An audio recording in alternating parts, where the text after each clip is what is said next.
अस्सलाम वालेकुम। माझा महाराष्ट्र न्यूज़ लाइव में आप सभी का स्वागत है मेरे दोस्तों। आज हम नांदेड़ शहर के बरकत कॉम्प्लेक्स टीपू सुल्तान रोड पर आए हुए हैं।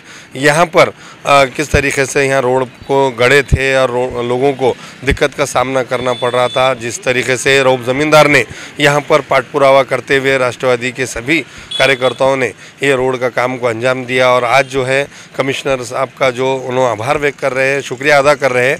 उसी तरह नांदेड़ में और भी कई समस्या है। जिस रोड टीपू सुल्तान रोड की हम बात कर रहे हैं, ये रोड के बाद एक रेलवे ब्रिज है, उसके नीचे भी काफ़ी खड्डे हो गए हुए और वहाँ पर जो है लोहे के गजाली जो है रोड के बाहर आ गए।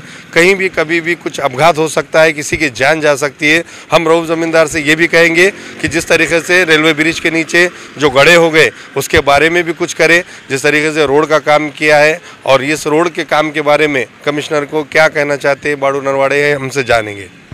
आदरणीय डॉक्टर महेश डोईफोडे सर, कदाचित एखाद्या नगरातला रोड पूर्ण झाल्यानंतर जोरदार टाळ्यांनी स्वागत करावं। आमच्या नांदेड नगरीचे नागरिक इतके जागृत आहेत की एखाद्याच्या ऋणातून उतराई होण्याचं भाग्य ते ताबडतोब काम ते ताबडतोब करतात।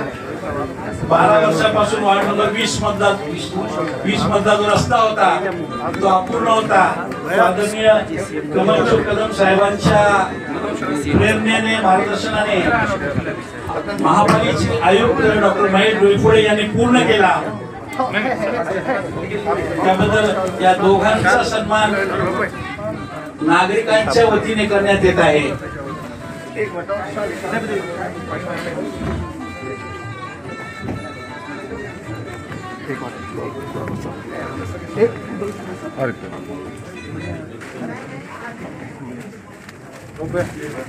आणखीन काही मान्यवर आले आहेत, त्या सर्वांचं मनपूर्वक स्वागत।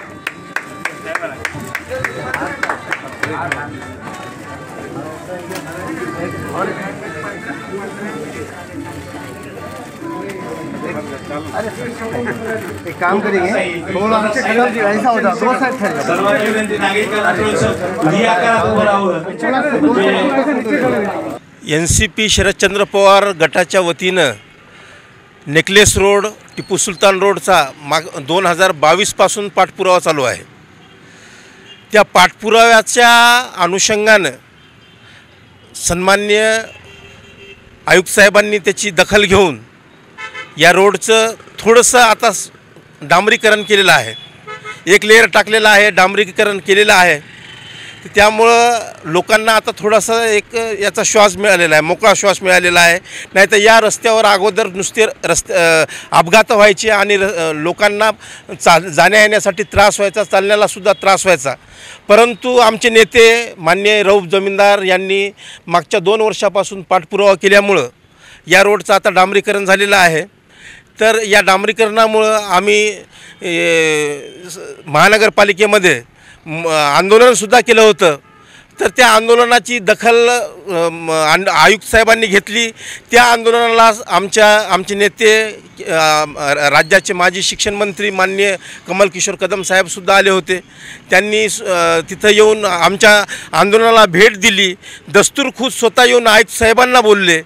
तर कमल किशोर कदम साहेबांचं जे हे आमच्यासोबत आमच्या आंदोलनाला आणि रऊफ जमीनदार यांना जो पाठबळ दिलं त्याबद्दल कमल किशोर कदम साहेबांचे आम्ही जाहीर आभार व्यक्त करतो।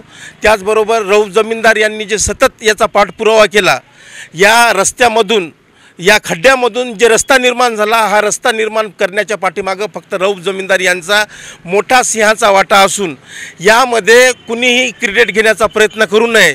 आणि जर कोणी क्रेडिट घेण्याचा प्रयत्न करत असेल तर माननीय आयुक्त साहेबांनी काल परवाच त्यांचा सत्कार ज्यावेळेस केला त्यावेळेससुद्धा आयुक्त साहेबांनी म्हणले की रऊफ जमीनदार यांनी या रस्त्याचा पाठपुरावा केल्यामुळे हा आज रस्ता उगम झालेला आहे, या रस्त्याचा उगम झालेला आहे। नाहीतर 2008ला या रस्त्याची निर्मिती झाली होती गुरुता गद्दीच्या वेळेस।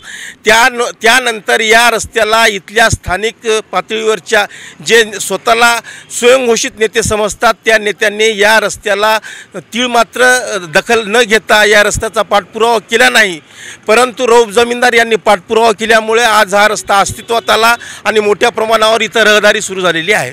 बरोबर, ज्या पद्धतीने आपण हा रस्त्याचा उल्लेख केला, असे एक 3 पूल आहेत, तर त्याच्यावर बी आपण अनेक वेळ दिले असतील खड्ड्यासाठी, मालटेकडीच्या ब्रिजचे खड्डे बुजवण्यासाठी दिले असतील लेटर, परंतु एक वाजेगावचा जे पूल आहे जुना पूल, त्याच्यावर लाईट नाही, खड्डे आहेत आणि त्याला मौतचा पूल म्हणून घोषित केले लोकांनी. तिथं अनेक वेळ लोकांचे अपघात झालेले आहे.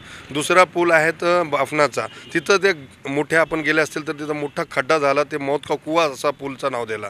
आणि एक मालटेकडीचा ब्रिज आहे, त्या पुलावर खड्डे आहे आणि ज्या रोडवर आपण थांबलेले आहेत याच्या खाली अनेक रेल्वे खाली ब्रिज त्याच्या गजाडी वर आलेले आहेत. त्यासाठी लोकांचं असं म्हणणं आहे की ज्या पद्धतीने आपण राष्ट्रवादीने पुढाकार घेऊन हे रोड केले तर ह्याच्यावर आपण आवाज उठवणार का आहे पुलाचा?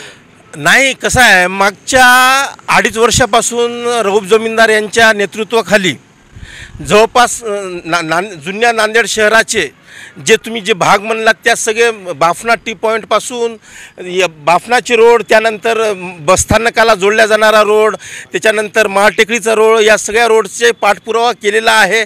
महाटेकडीच्या दादऱ्याचा उड्डाणपुलाचा सुद्धा पाठपुरावा केलेला आहे. त्या संदर्भात सुद्धा नाईक साहेबांना बोललो. तत्कालीन जे CEO होते पांढरे साहेब त्यांनासुद्धा आम्ही बोललेलो आहोत.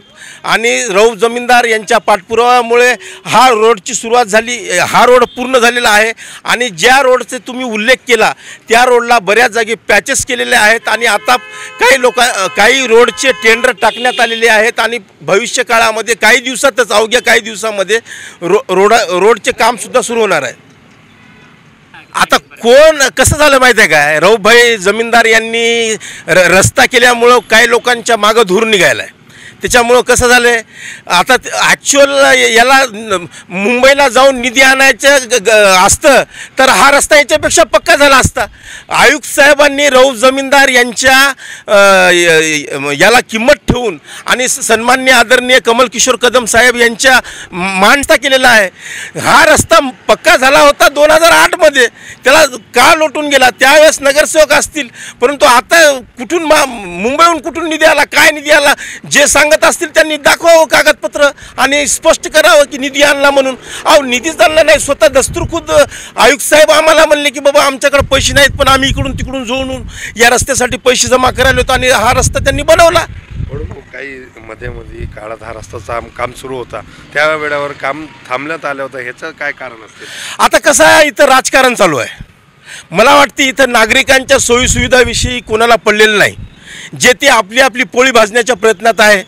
त्याच्यामुळं मी केला की तू केला हे करण्यापेक्षा सर्वजण मिळून जर हा रस्ता केला तर चांगलं होईल. परंतु जर जमीनदारानं या रोडचा मागच्या 2-3 वर्षापासून पाठपुरावा केल्यामुळं हा रोड रऊफ जमीनदारनेच केला आहे. आम्ही टिपू सुलतान रोड आहे, नेकलेस रोड आहे, परंतु जर कोणी जर आयत्या पिठावर रांगोळ्या ओढण्याचं जर काम करत असेल तर त्याची त्यालाच लाज वाटली पाहिजे की बाबा खरंच आपण याच्यासाठी काय केलं. त्या माणसाला कळायला पाहिजे ना की बाबा खरंच या रोडसाठी कोणाचं योगदान आहे, काय केलेलं आहे, कोणं आंदोलनं केलेली आहेत, कोणं खस्ता खाल्लेले आहेत, कोणं पाठपुरावा केलेला आहे, याची त्या म्हणणाऱ्या माणसालाच अक्कल राहिली पाहिजे की बाबा आपण किती जबाबदारीनं बोलायलो. आणि बोलणारा माणूस जबाबदार असेल तर त्याला स्वतःची अक्कल पस्तावा होईल त्याला. बघा, आज खूप दुर्दैवी गोष्ट आहे की कमल किशोर कदम हे नेते नाही, ते मंत्री राहिलेले आहेत. आणि त्या एवढ्या मोठ्या नेत्यांना येऊन नगरपालिकेच्या आयुक्ताजवळ येऊन बसावं लागतं की तुम्ही हे रोडाचं काम करा. रऊफ जमीनदार हे 2021-22 पासून आमच्याजवळ निवेदन दिलेले आहेत. हे कामं का थकले? आणि तुम्ही म्हणल्यासारखं लोक ह्याच्यामध्ये जिम्मेदारी घेतात की आम्ही नगरपालिकेचा आम्ही निधी आणलो केलो. कुठं गेला निधी? कोणी खाल्ला? रोड का झाला नाही? निधी झाला तर नरवाडे साहेबांनी म्हणल्यासारखे पक्के रोड झाले पाहिजे. आणखी या रोडमध्ये मला सांगायचं आहे तुम्हाला की ह्यांनी फक्त एका लेअरचं काम केलेलं आहे. हे महत्त्वाचं आहे की उद्या चालून हे रोड आणखी मजबूत व्हावं. आम्हाला खूप आभार मानतो आम्ही, नगरपालिकेच्या आयुक्त साहेबांचं पण आभार मानतो. आमचे जमीनदार साहेब तर यांच्या मागे लागूनच आहेत की बाबा हे करा. आता तुम्ही म्हणल्यासारखं रेल्वे स्टेशनचे जे रोड आहे, आज तुम्ही त्या रोडची हालत जाऊ द्या, तिथं ट्रॅफिक किती व्हायला लागले, अतिक्रमण किती आहे, त्याच्यामुळे येणाऱ्या जाणाऱ्या लोकांना किती त्रास व्हायला लागलेत. ह्याचं सगळं आपण शासनानं जाणीवपूर्वक त्याची काळजी घ्यावं. नांदेडमध्ये आल्यानंतर खेड्यापाड्याचे लोक, आपल्या गावाकडचे लोक कुठून येतात? महामंडळ ST येऊन येतात. तिथं आल्यावर त्या महामंडळाला जायला रस्ता आहे का बरोबर? ते लोक येऊन नांदेडला येऊन म्हणतात की नांदेडचे हाल खूप खराब आहेत. तुम्ही मध्ये रस्ते मोठे मोठे केले, ठीक आहे, मान्य आहे, पण जे मेन वाहतुकीचं आणि प्रवासांसाठी जे मेन रस्ता आहे, जे बाहेरून येतो तर स्टेशनला उतरतं आणि ते बसस्टँडला उतरणाऱ्या लोकांना काय वाटायले की काय नांदेडची अवस्था केली आहे. तुम्ही त्या लोकांची तरी विचार करा की आपलं नांदेडचं एक काय छाप पडायला लागली आहे. बाहेरचे जे आपल्या आजूबाजूचे पण खेडे आहेत, बाहेरचे लोक येतात. अरे खूप मोठा नांदेड शहर आहे, एवढ्या मोठ्या माणसाला येण्याची गरज नाही आहे. सगळे जनतेनं आज हे हातात घेऊन आमचे रोप जमीनदारांनी एवढी मेहनत घेतली, त्यांचा मी आभार मानतो आणि थांबतो इथं.